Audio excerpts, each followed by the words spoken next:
बहुत समय पहले की बात है। एक गांव में एक दूध वाला रहता था। उसका नाम गिरधर था। वह अपनी पत्नी और अपने एक बेटे के साथ रहता था। उसके पास एक ही गाय थी। वह बहुत प्यारी थी, मगर वह बहुत कम दूध दिया करती थी। वह जितना भी दूध देती थी, गिरधर उसे शहर में जाकर बेच आया करता था। लेकिन दूध कम होने की वजह से उसकी आमदनी भी बहुत कम हुआ करती थी, जिसकी वजह से उसकी पत्नी उसे दिन रात ताने मारा करती थी। अजी सुनो, इतने थोड़े से पैसों का मैं क्या करूं? इतने कम पैसों में तो घर चलाना भी मुश्किल हो रहा है। आपने पड़ोस के मोहन की बीवी को देखा? वह कल ही नई साड़ी खरीद के लाई है।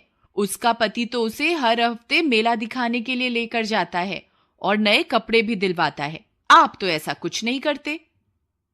देखो भगवान, मैं जितने पैसे कमाता हूँ सारे तुम्हें लाके दे देता हूँ। अब मैं और पैसे कहाँ से लाऊं? जितने पैसे तुम कमा के लाते हो ना, उसमें से आधे से ज्यादा पैसों का चारा तो तुम्हारी ये गाय ही खा जाती है और बदले में इतना कम दूध देती है। इस गाय से हमें कोई फायदा नहीं है। इसे तो तुम किसी जंगल में ही छोड़ आओ और एक नई गाय खरीद लो। देखो भगवान, मेरे पास नई गाय खरीदने के पैसे नहीं हैं। हम जितना भी कमाते हैं उसमें 2 वक्त की रोटी मिल जाती है। मुझे ज्यादा कुछ नहीं चाहिए। अजी आपको नहीं चाहिए तो ना सही, लेकिन मुझे तो नए कपड़े खरीदने हैं और नए गहने भी लेने हैं। देखो भगवान, मुझे और परेशान मत करो। रात बहुत हो गई है और मुझे सोने जाना है। इतना बोलकर गिरधर वहां से चला जाता है। पत्नी सोचते हुए, कोई तो उपाय होगा जिससे हम ज्यादा मुनाफा कमा सकें। हमारे पास नई गाय खरीदने के पैसे तो हैं नहीं। मुझे इसी गाय से ज्यादा मुनाफा कमाने की तरकीब खोजनी होगी। अगले दिन सुबह होने पर गिरधर रोज की तरह गाय का दूध निकालकर शहर में बेचने चला जाता है। उसकी पत्नी अपने बेटे को आवाज लगाती है, अरे बेटा मुन्नू, कहाँ है? जरा मेरी बात सुन। जी माँ। जरा बाहर जाकर देख, तेरे पिताजी शहर में दूध बेचने के लिए चले गए क्या? मुन्नू बाहर जाकर देखता है। जी माँ, बाहर कोई नहीं है, पिताजी चले गए। यही सही मौका है। उसकी लालची पत्नी गाय के पास जाती है और बोलती है, क्यों री राम प्यारी, तू दिन रात चारा खाती रहती है लेकिन ज्यादा दूध क्यों नहीं देती? फिर उसकी पत्नी को ध्यान आता है कि उसके पड़ोस में रहने वाले कालिया के पास भी एक ही गाय है, लेकिन उसकी बीवी तो बहुत खुश रहती है। वह कैसे? वह सोच में पड़ जाती है। यही बात पता करने के लिए वह कालिया के घर जाती है। अरे भाई कालिया, जरा बात तो सुनो। अरे बहन सुषमा, कैसी हो तुम? और गिरधर के क्या हाल हैं? अरे हाल चाल तो मत ही पूछो, बहुत बुरे हाल हैं।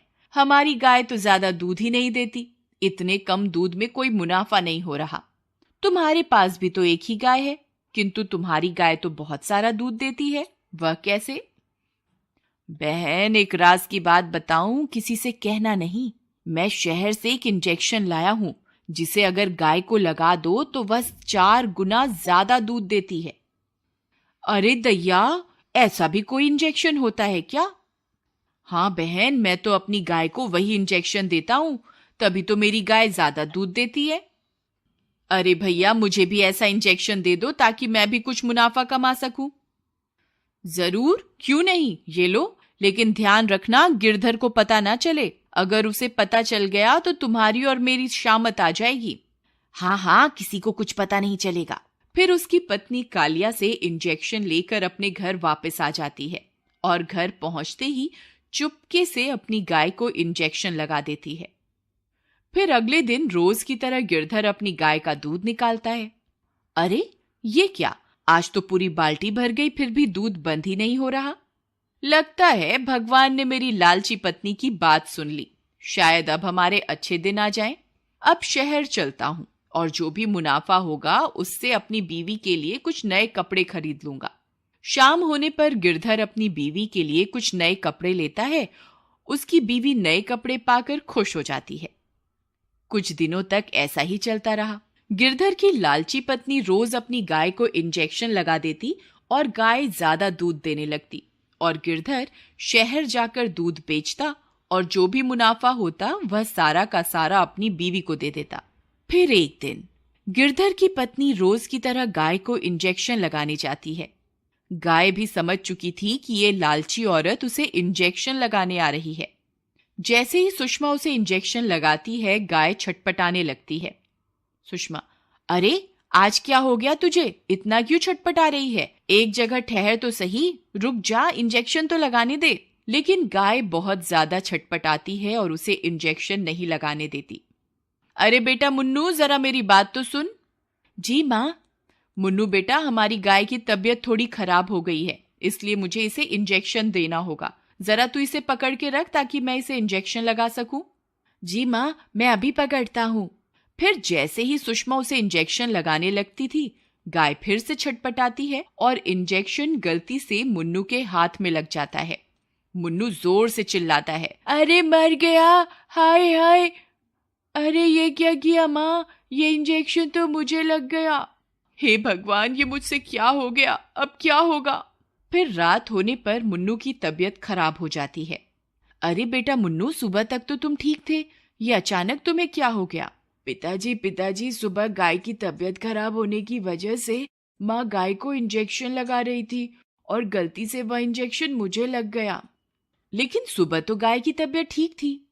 पत्नी डरते हुए, नहीं नहीं, आपके जाने के बाद उसकी तबीयत थोड़ी खराब हो गई थी, तो मैंने पड़ोस के कालिया से एक इंजेक्शन लेकर उसे लगाना चाहा था, तभी गलती से वह इंजेक्शन मुन्नू को लग गया। गिरधर समझ जाता है कि वह इंजेक्शन किस लिए था। गिरधर गुस्से में, मैं जानता हूं भगवान, तुम कालिया से वह इंजेक्शन क्यों लेकर आई थी। अपनी चोरी पकड़ी जाने पर उसकी पत्नी बहुत शर्मिंदा हो जाती है। मुझे माफ कर दो, ये सब तो मैंने अधिक मुनाफा कमाने के लिए किया था। मुझे क्या पता था कि वह इंजेक्शन एक दिन मेरे बेटे को ही लग जाएगा। गिरधर, भगवान, आज उस इंजेक्शन की वजह से जब तुम्हारे बेटे की तबीयत खराब हुई तभी तुम्हें एहसास हुआ ना। ये सोचो कि जब तुम रोज गाय को इंजेक्शन लगाती होगी तो उस पे क्या बीतती होगी, उसे कितना दर्द महसूस होता होगा। गाय तो बेजुबान है, इसलिए अपना हाल बता भी नहीं सकती, और हम लालची इंसान थोड़ा ज्यादा मुनाफा कमाने के चक्कर में इन बेजुबान जानवरों का फायदा उठाते हैं। अपने पति की बात सुनकर वह बहुत ज्यादा शर्मिंदा हो जाती है और अपनी किए हुए की माफी मांगती है।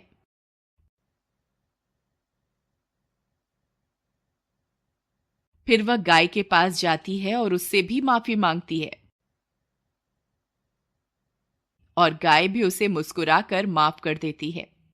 फिर वह उसी दिन से अपनी गाय की बहुत सेवा करती है और उसी गाय का दूध पी पी कर उसका बेटा भी कुछ ही दिनों में ठीक हो जाता है और वह सब कम मुनाफे में भी खुश रहने लगते हैं। मॉरल, अगर इंसान ज्यादा मुनाफा कमाने के चक्कर में बेजुबान जानवरों का फायदा उठाते हैं और बेचारे जानवर बेजुबान होने की वजह से कुछ बोल भी नहीं पाते और हम इंसानों का जुल्म चुपचाप सहते रहते हैं। अक्सर आपने देखा होगा, सड़क पर गाय लावारिस हालत में घूमती रहती है और पॉलीथीन खाने की वजह से दम भी तोड़ देती है। हमें पॉलीथीन का इस्तेमाल भी कम से कम करना चाहिए और अगर आपको कोई गाय पॉलीथीन खाते हुए दिखाई दे तो उसे रोकना चाहिए। क्या पता आपके इस कदम से किसी बेजुबान की जान बच जाए। अक्सर चुनौतियों से, संघर्षों से हम डरते हैं, लेकिन संघर्ष ही तो हैं जो हमें और अधिक मजबूत करते हैं और जिंदगी की कठिनाइयों से लड़ने की हिम्मत देते हैं और हमें सक्षम बनाते हैं, कुछ भी कर पाने के और कुछ भी कर गुजरने के। इसलिए जिंदगी में कभी भी कोई चुनौती आई तो उसे घबराइए मत, बल्कि हंसकर उसका सामना कीजिए।